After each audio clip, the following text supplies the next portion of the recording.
니도 나고 나도 니고 둘이 아닌 상태가 실제로 존재합니다. 경계가 완전히 허물어져서 완전한 연결성으로 경험되는 세계가 실제로 있습니다. 그걸 경험하는 거예요. 이렇게 이제 우리가 공하다라는 말을 둘로 표현할 수 있는 거예요.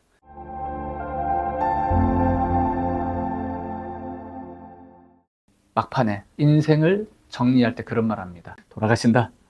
내가 왔던 자리로 돌아갈 거다. 그리고 우리 불교에서는 그런 말 하죠. 회양한다. 되돌아간다. 이렇게 이제 표현을 써요. 그리고 이제 인사를 할 때도 지신 귀명내 이런 말을 합니다.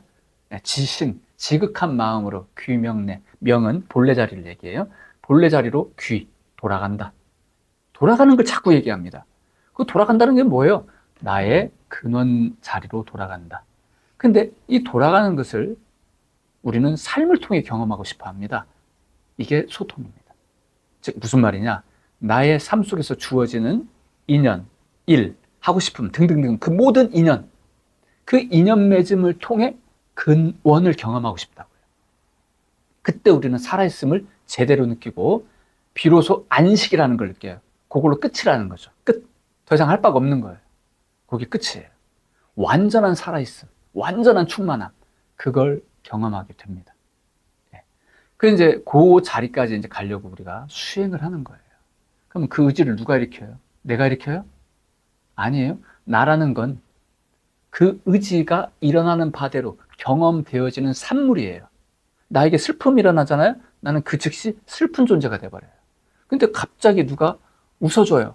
나를 막 인정해주고 그러니까 갑자기 기쁨이 일어나요? 그럼 난 그 순간 기쁜 존재가 돼요. 난 도대체 뭐죠? 난 뭐야 도대체가?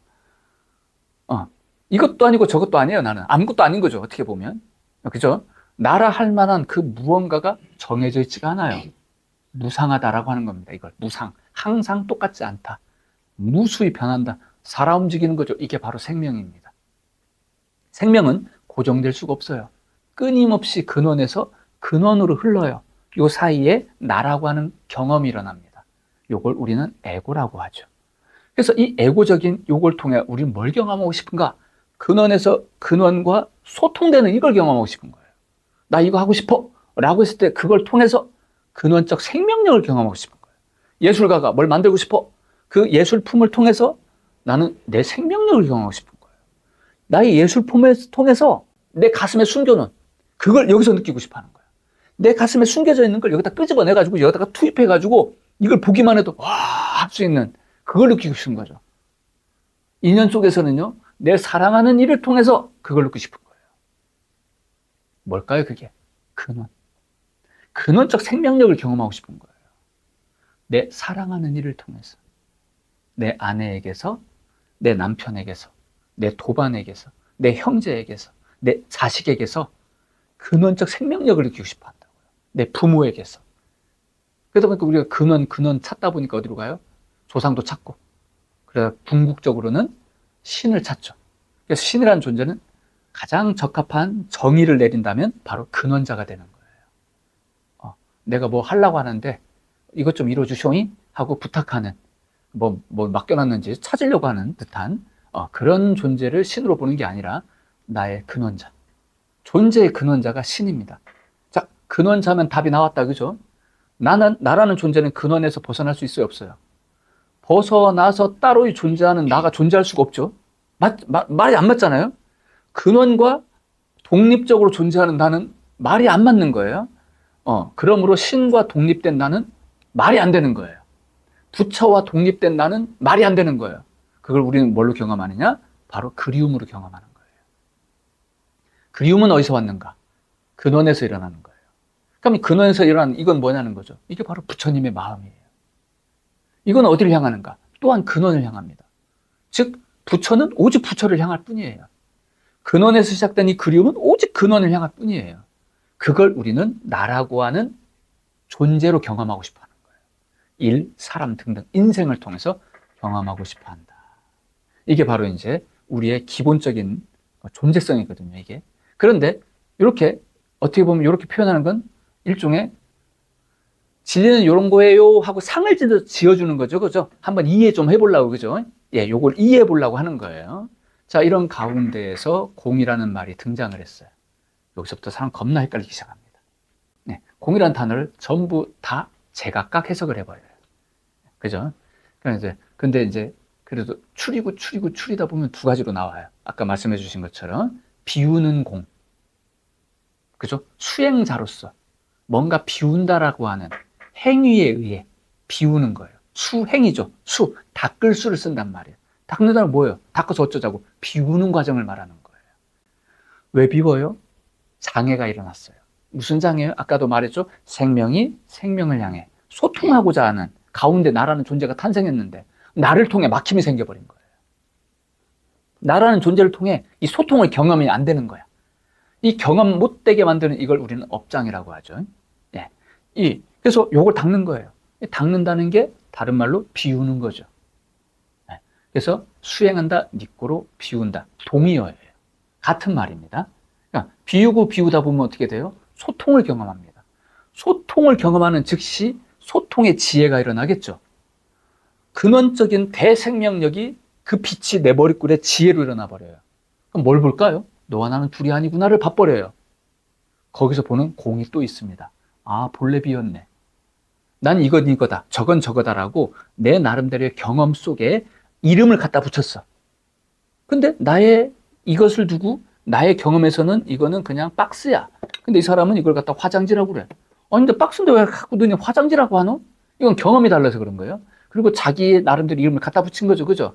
근데 얘는 박스인 적도 없고 화장지인 적도 없는 거예요. 그냥 쓰는 사람 마음인 거예요. 거기에 따라서 이름이 달라지죠. 그러므로 이걸 공하다라고 표현을 하는 거예요. 이건 본래 있는 그대로다. 즉 무슨 말이냐? 우리는 본래 생명력 그 자체다. 나는 누구누구다가 아니란 말이에요. 자, 이거는 자기 경험상 어릴 때부터 누구로부터 자라와 부모로부터 자라고 선생님으로부터 교육받고 그런 가운데서 너는 이런 존재가 돼야 돼. 너는 이런 존재가 돼야 돼. 그러면서 누구는 칭찬받고 아, 나도 저런 존재가 되고 싶어. 야, 저런 존재는 멋있는데? 이러면서 자기만의 상을 세워요. 이런 존재가 되고 싶어. 그러면서 그 상의 옷을 막 입어요. 그게 과연 진짜 모습이냐 이런 거죠. 그래서 이걸 비우는 거예요. 이걸 비우다 보니까 본래 내가 보이는 거야. 본래 내가 보이는 그 소통, 생명의 눈을 뜨는 거죠. 본래 생명의 눈을 뜨고 나를 보니 나는 그냥 본래 그대로일 뿐이라 이 말이에요. 이름 붙일 수 없는, 나는 무엇이다라고 이름 붙일 수 없는 그대로라 이 말이에요. 그대로의 상태에서 사람들을 봤더니 다 그렇게 보이는 거야. 생명의 눈으로 사람들을 보면 뭘로 보일까요? 생명으로 보이는 거예요. 부처는 부처밖에 안 보이는 거예요. 네. 생명의 눈으로 보니 그렇게밖에 보일 수밖에 없는 그런 눈이 열려버리는 거예요. 진리의 눈으로 보면 그냥 다 진리로 보이는 거죠. 그러니까 진리라는 건 뭘까요? 본래 그대로의 모습을 진리라고 하는 거거든요. 가장 가까운 표현이 뭐예요? 자연, 이렇게 표현하죠. 자연이 뭐예요? 스스로 자자, 그러할 연자. 이유가 없다는 거예요. 지 존재 자체가 이유예요, 그냥. 존재 자체가. 그러므로 이유를 어디서 찾아야 돼요? 자기에게서 찾아야 돼요. 나에게서. 나는 왜 존재할까? 하고 옆에 사람한테 물을 이유가 없는 거죠. 지한테서 찾아야 돼요. 이게 부처님 그거 알으라고 자등명, 법등명 이렇게 얘기하는 거예요. 나를 두고 찾아 들어가야 돼요. 나의 근원. 그렇게 이제 찾다 보니까 그런 지혜가 일어나서 생명의 눈으로 보는 거죠. 그때 이거다 저거다 할 게 한 개도 없네. 그냥 텅 비어버려요. 그냥 둘이 아닌 에너지의 소통을 경험하기 때문에 그래요. 니도 나고 나도 니고 둘이 아닌 상태가 실제로 존재합니다. 실제로 그 경험이 있어요. 경계가 완전히 허물어져서 완전한 연결성으로 경험되는 세계가 실제로 있습니다. 그걸 경험하는 거예요. 무경계의 상태를. 그러니까 공하다라고 말할 수밖에 없는 거예요. 뭐라 이름 붙일 게 없다 이 말이에요. 그래서 공하다. 본래 비어 있구나. 이건 이건 줄 알았는데 그게 아니었네. 이건 이거다라고 생각했던 나의 경험 속에서만 이렇게 내가 이름 붙여진 것이지. 다른 사람에게서는 다른 경험이 일어나고 다른 관계 속에 이름이 붙여지는 거구나. 이렇게 이제 우리가 공하다라는 말을 둘로 표현할 수 있는 거예요. 비운다라고 하는 수행의 관점. 뭐라 이름할 수 없는 본래 그 상태는 원래 온전하구나. 생명으로서 부처로서 그대로 그러할 뿐이구나. 네, 그 상태에서의 공, 이 두 가지로 표현을 할 수 있습니다.